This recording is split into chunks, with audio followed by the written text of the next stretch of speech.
Now we will see what happens when a multiplication of vector by a scalar takes place. Suppose we are having any vector P. P is a vector and let S is a scalar. So when a vector is multiplied by a scalar, vector is multiplied by a scalar, then multiplication of vector by a scalar will gives you a new vector Q, such that direction of new vector Q is same as that of direction of given vector P. Multiplication of any scalar by a vector is a new vector, such that direction of new vector is same as that of direction of given vector, while the magnitude of resultant vector is S times the magnitude of given vector P. S times the magnitude of given vector P. So whenever scalar is multiplied by a vector, it gives a new vector whose direction is same as that of direction of given vector and whose magnitude is product of magnitude of that given vector and a scalar quantity. Now we want to know that how to add or subtract a vector quantity. Addition or subtraction of a vector quantity. So as far as addition or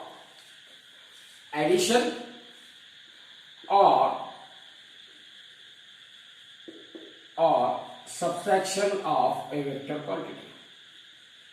Addition or subtraction of vectors. So how to add or subtract a vector? Remember, addition or subtraction of two vectors, vector A when added with vector B. When vectors are added, their addition will be a new vector called a resultant vector, or when one vector is subtracted from the other, when one vector is subtracted from the other, again subtraction of two vector is a new vector. Remember, this addition or subtraction of vector is possible only when the two vectors, they are representing the same physical quantity. Any two vectors, remember, any two vectors which represents here A and B are the two vectors. So any two vectors which represent the same physical quantities, For example, if A and B both are force vector, then addition of those two force vector is a single force vector. Remember, addition of force vector with velocity vector is not possible. You cannot add force with velocity or velocity with acceleration. You cannot subtract force from velocity. So remember, as far as this addition and subtraction process between the vectors are concerned, the very first condition that any two vectors which are to be added or subtracted, they must represent same physical quantity, then only addition or subtraction between them is possible. And remember, whenever vectors are added or vectors are subtracted, their addition or subtraction is a new vector called resultant vector. A new vector called as a resultant vector whose effect is that resultant vector, its effect is same as that of combined effect of given two or more than two vectors. Addition or subtraction of two vectors which represent the same physical quantity is always a single vector called a resultant vector, and the effect of that resultant vector is same as that of combined effect of given two vector. Combined effect of given two vector. Now remember that as far as addition or subtraction between the vector is concerned, what I told you, that if f1 is one of the vector, f2 is other vector, means we are having two vectors which are force vector, then you can add them or you can subtract one vector from the other. It means addition of these two is a new vector, here it is f dash. So you can add or subtract any two vectors which represent the same physical quantity, means you can add force vector with force vector or you can subtract force vector from force vector, and addition or subtraction of two vectors of same physical quantity is a single vector whose effect is same as that of combined effect of given two vector. Combined effect of given two vector. Now let us consider the case that two vectors, force vector suppose we are having the force vector F1, magnitude of F1 is equal to say 4 Newton, pointing in that direction. Another vector, that is a force vector F2 of magnitude 3 Newton. So we want to make addition of these two vectors, vector F1 plus vector F2 equal to question mark. So we are having the two vectors which are pointing in same direction. So this is the first vector F1 of 4 Newton, and then this is a second vector F2 of 3 Newton. Because two vectors are pointing in the same direction, means they are parallel to each other. So the combined effect of these two vectors is a single vector. And what is the magnitude of that single vector? Single vector F, it has a magnitude of 7 Newton.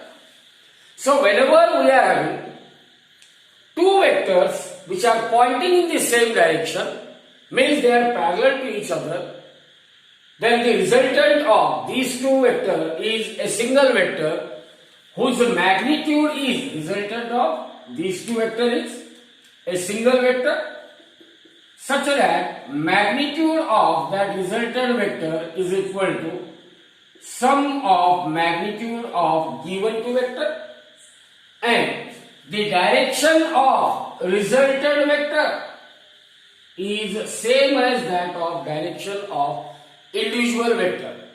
In short, you remember, when two vectors are parallel to each other, that addition of those two vectors is a single vector whose magnitude is equal to sum of magnitude of given two vector, and whose direction is same as that of direction of what? Given two individual vectors.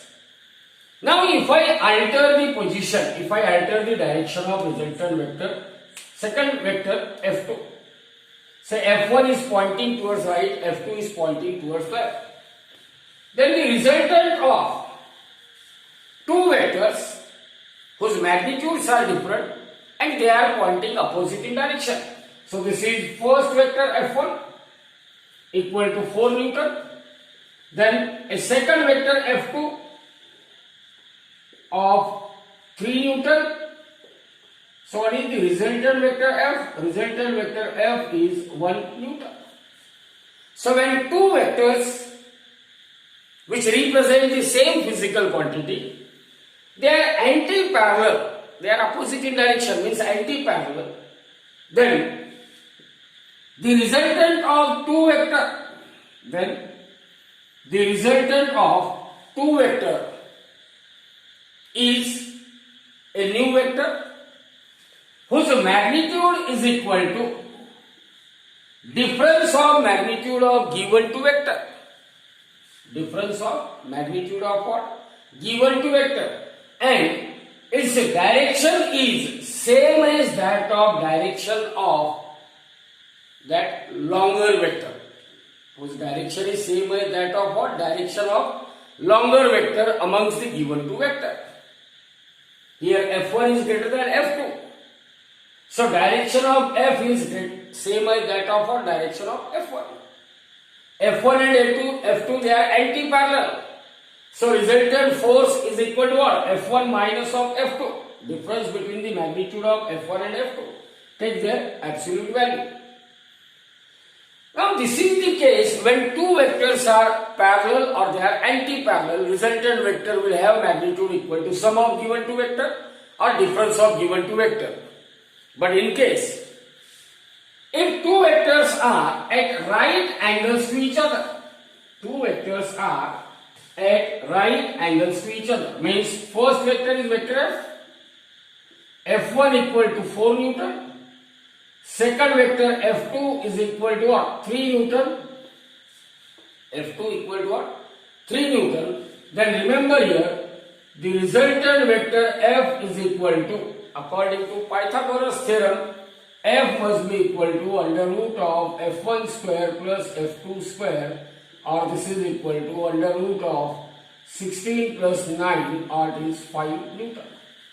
So we are having same two vector, first vector F1 of magnitude 4 Newton, second vector F2 of magnitude 3 Newton, resultant in the first case is 7 Newton, first vector of magnitude 4 Newton, second vector of magnitude 3 Newton, and resultant is F is equal to 1 Newton, first vector of magnitude 4 Newton, second vector of magnitude 3 Newton, resultant is F is equal to 5 Newton. Means we are having two vectors of same magnitude, but their addition sometimes it comes to be 1 Newton when they are anti-parallel. It comes to be 7 Newton when they are parallel. It comes to be 5 Newton when they are at right angles to each other. It means addition of two vectors cannot be done by using the rules for addition of numbers in numerical algebra. So vectors need their own method for addition, and the popular methods were triangle law of vector addition, polygon law of vector addition, triangle law of vector addition, polygon law of vector addition, parallelogram law of vector addition. So one by one we will see the different laws for addition of vectors. Different laws for addition of a vector. Now, as we had seen that if we are having two vectors describing the same physical quantity, two vectors describing the same physical quantity, and if they are neither parallel to each other nor anti-parallel to each other, then for addition of any two such vectors which represent the same physical quantity and which are neither parallel nor anti-parallel, so for their addition we will use triangle law for addition of the two vectors. Now first we will see what is the statement of triangle law. Any two vectors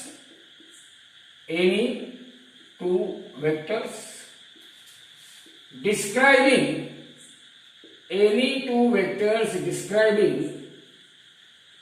the same physical quantity,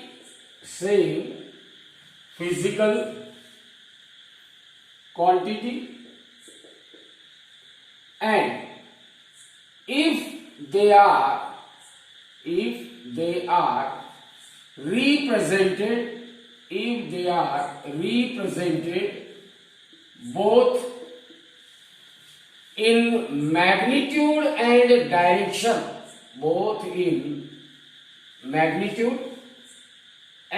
direction, by the two adjacent sides of triangle taken in order. Sides of triangle taken in order. Then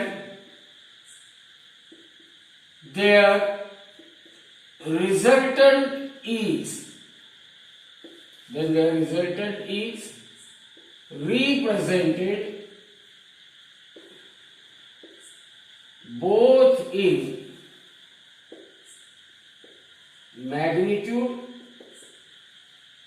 and direction by the remaining third side of triangle. Remaining third side of triangle taken opposite in order. Opposite in order means that is starting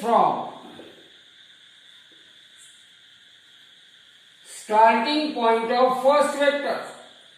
Starting point of first vector to the end point of second vector. To the end point of second vector. Listen carefully. Whenever we want to add two vectors representing same physical quantity and they are neither parallel nor anti-parallel, then according to triangle law, any two vectors describing the same physical quantity, and if they are represented both in magnitude and direction by the two adjacent sides of triangle taken in order, here the word taken in order, then their resultant is represented both in magnitude and direction by the remaining third side of triangle, which is taken opposite in order. Means what? If I say I had a vector A and another vector B, these two vectors, they are lying in certain plane. These two vectors, they represent the same physical quantity. These two vectors, they are neither parallel nor anti-parallel, and I want to make addition of these two vectors. Then for that purpose, I have to make use of triangle law for vector addition. So according to triangle law, represent first vector, vector A, as one of the side of triangle, say PQ, in triangle PQR. First vector A represents the side PQ, both in magnitude and direction, means length of PQ equal to mod of A and direction of PQ is same as that of direction of vector A. Represent the second vector, which is vector B, by the side QR of a triangle, means length of QR equal to mod of vector B and direction of QR is same as that of direction of vector B. So I want to add the two vectors, vector A and vector B, representing same physical quantity lying in the same plane. Represented. The given two vectors, they are represented both in magnitude and direction as the two adjacent sides of triangle taken in order. What does taken in order means? End point of first vector, which is point Q, it becomes the starting point of second vector. Remember, while representing the vector, if the end point of first vector becomes the starting point of second vector, then the two vectors, they are said to be represented, or they are taken in what order? They are taken in order. Then, as per triangle law, the resultant of addition of these two vectors can be represented both in magnitude and direction by the third side of triangle.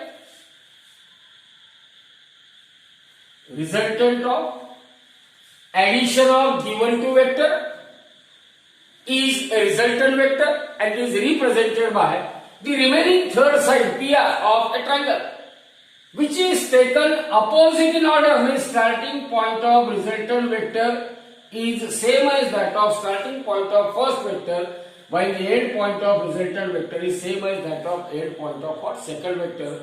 So here resultant vector R is equal to vector A plus of vector B. So according to triangle law, in triangle PQR, A and B are the two vectors which are represented both in magnitude and direction as the two adjacent sides of triangle taken in order. Two adjacent sides of triangle taken in order. Then the remaining third side of triangle, which is taken opposite in order, will give you the resultant of addition of given two vectors. So remember triangle law. Any two vectors describing the same physical quantity, and if they are represented both in magnitude and direction by the two sides of triangle taken in order, then their resultant is represented both in magnitude and direction by the remaining third side of triangle, which is taken opposite in order. It means the starting point of resultant vector is same as that of starting point of first vector, and the end point of resultant vector is same as that of end point of second vector. So you can apply triangle law for any two vectors of same type which are lying in the same plane, represent them both in magnitude and direction as the adjacent side of triangle PQR, then the remaining third side of triangle, which is taken opposite in order, will give you the resultant of addition of given two vector. Now we can prove that vector addition is commutative as well as vector addition is associative. You know the property of commutative addition and associative addition. So in examination there might be a question, prove that vector addition is commutative or vector addition is what? Associative. Vector addition is commutative or vector addition is what? Associative. Now in examination there might be a question that prove that vector addition is commutative or vector addition is associative. Now if we are having any two vectors, vector P and vector Q, and when I say that addition of two vector is commutative, addition of two vector is commutative, it means I have to prove that vector P plus vector Q is equal to vector Q plus vector P. What is that commutative property? That addition of two vector remains unaffected if you alter the position of vectors. Means either you add P with Q or you add vector Q in vector P. In both the cases result is same. Result is what? Same. So here we can prove that vector addition is commutative. Now in triangle OAB, in triangle OAB, according to triangle law of vector addition, according to triangle law of vector addition, see here, vector P and vector Q, they represent side OA and side AB of triangle, and they are taken in order. Means if OA represent vector P, AB represent what? Vector Q. See here, the end point of first vector will become starting point of second vector. Then the remaining third side of triangle, which is side OB, and which is taken opposite in order, will give you the addition of these two vectors. So in triangle OAB,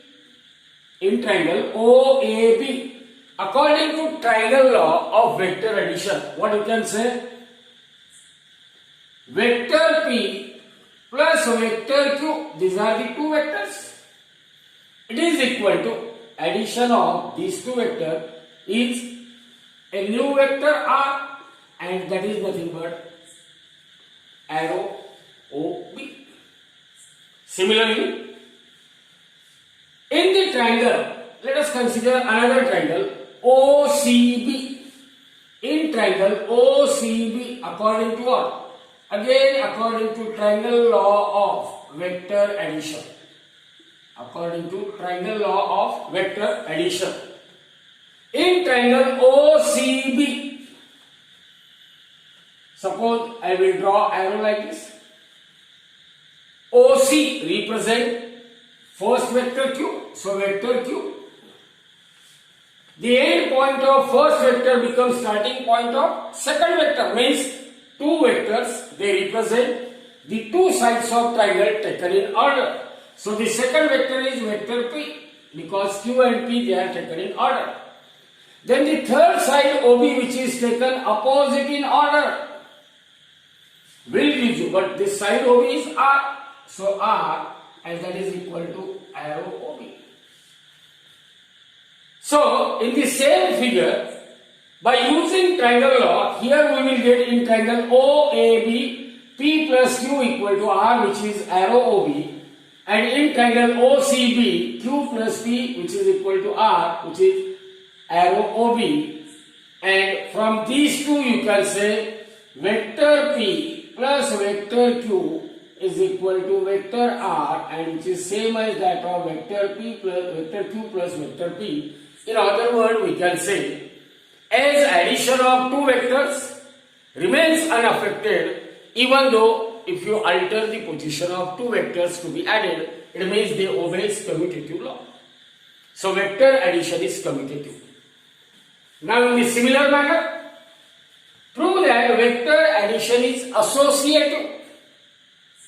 Associative means if we had three vectors, vector A, vector B and vector C, they are non-collinear, means they are neither parallel to each other nor anti-parallel to each other. So we are having three non-collinear vectors, vector A, vector B and vector C.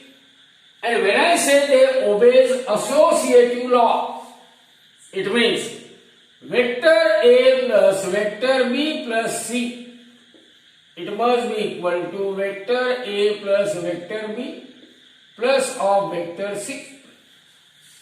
So if we can prove this, it means we can conclude that vector addition is associative. Now for this purpose, let this be given a name OPQR. OPQR. Now in triangle PQR, see here, in triangle PQR, PQ, QR, PQ represent vector B, QR represent vector C, and these two vectors, they are taken in order, they represent the two sides of triangle PQR. Then as per triangle law, as B and C represent the two sides of triangle taken in order, then the remaining third side of triangle, which is taken what? Opposite in order, PR, will gives you resultant of addition of these two vectors, means this third side will represent vector B plus vector C, whose arrow is pointing in this direction. So in triangle PQR, here PR is equal to vector B plus vector C. PR is equal to what? Vector B plus vector C. Similarly, in triangle OPQ, in triangle OPQ, OP represent vector A, PQ represent vector B, according to triangle law. Two vectors which are to be added if they represent the two sides of triangle taken in order. Taken in order means end point of first vector will become starting point of second vector.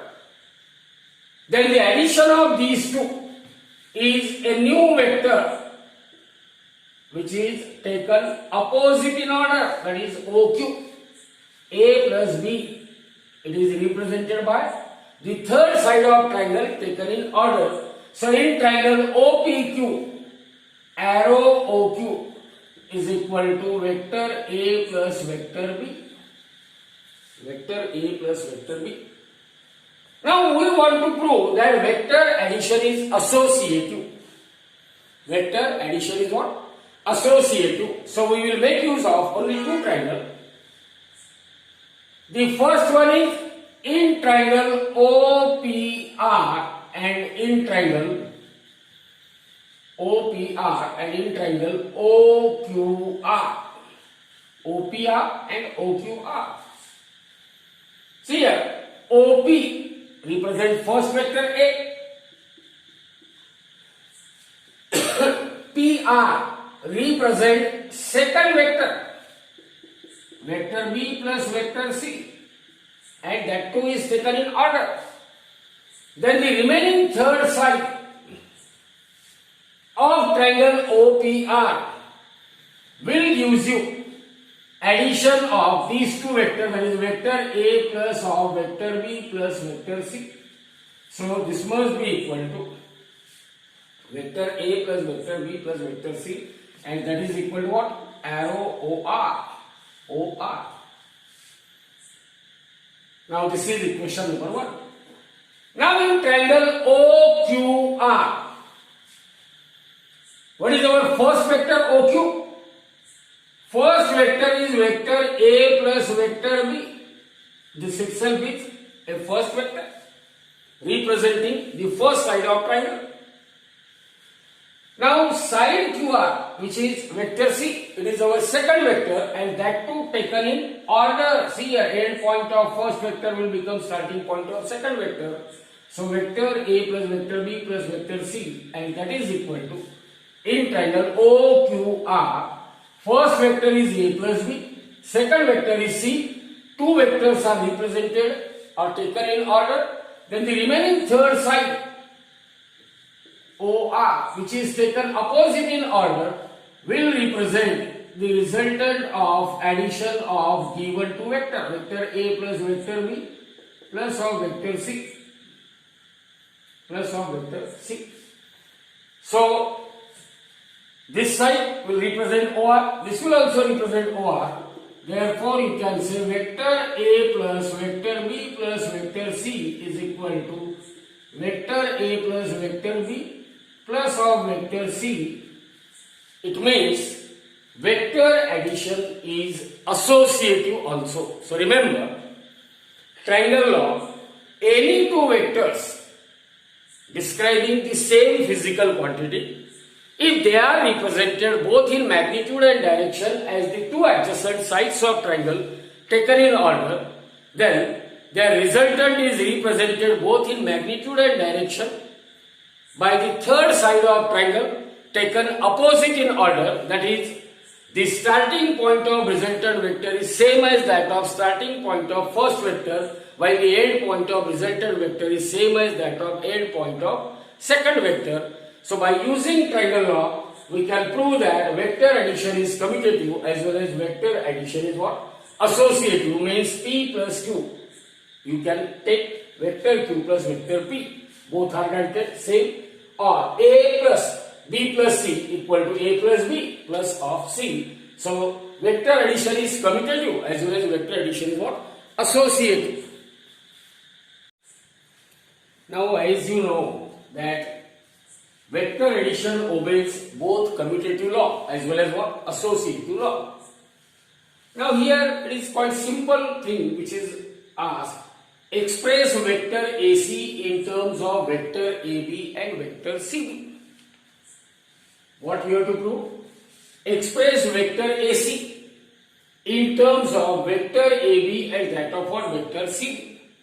So for that purpose, you must know triangle law of vector addition. So if I apply triangle law of vector addition to a triangle ACB, apply triangle law of vector addition to triangle ACB. if I consider AC as a first vector, and as the end point of first vector will become the starting point of second vector, means CB represent the second vector because they are taken in order. Starting point of vector CB, which is second vector, will be the end point of first vector, that is vector AC. So according to triangle law, vector AC plus vector CB, it must be equal to third side of triangle which is taken opposite in order. See here, AB, end point is what? Starting point of resultant vector will be same as that of starting point of first vector, and end point of resultant vector is same as that of end point of what? Second vector. So it must be equal to vector AB. Now you have to express AC in terms of AB and CD. So simple. Vector AC here is equal to vector AB minus of, take this to that side, minus of vector CB. So this is what expected, that you can express vector AC in terms of CB and that of AB. Here there is again the use of commutative as well as associative law. Determine the resultant of four forces. Here A1, A2, A3, A4. These are the force vectors, means they represent force. A1, A2, A3, A4, these are the four forces. And the question is that determine the resultant of four forces, means add A1, A2, A3, A4. And what will be the resultant of addition of four vectors, that we will go. But for that purpose, in triangle OAB, first I will join this side OB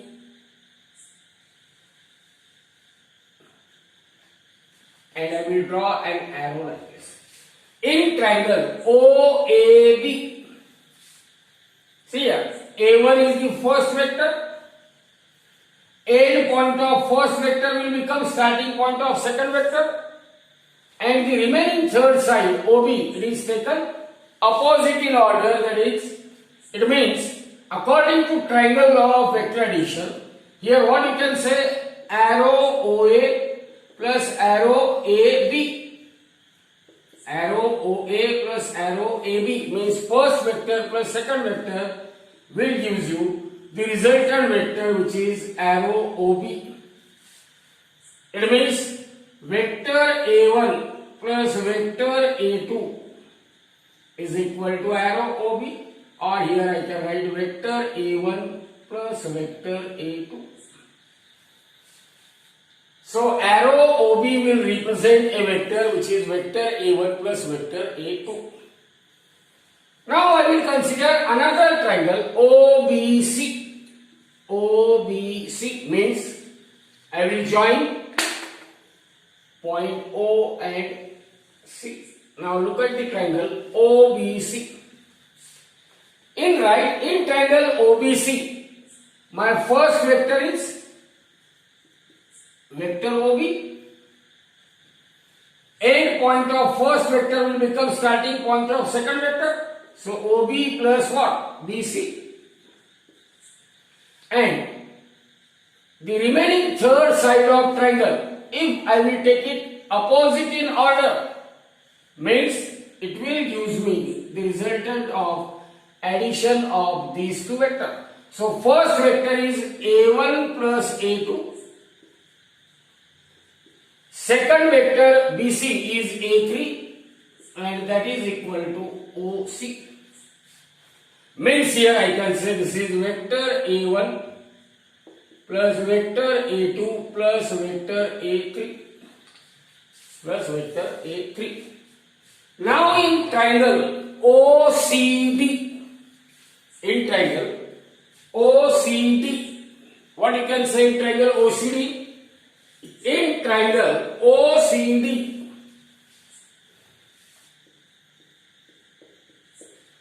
first vector is vector OC, end point of first vector is C, and it becomes starting point of second vector CD. Vector OC plus vector CD. So I will represent two vectors as the two sides of triangle taken in order.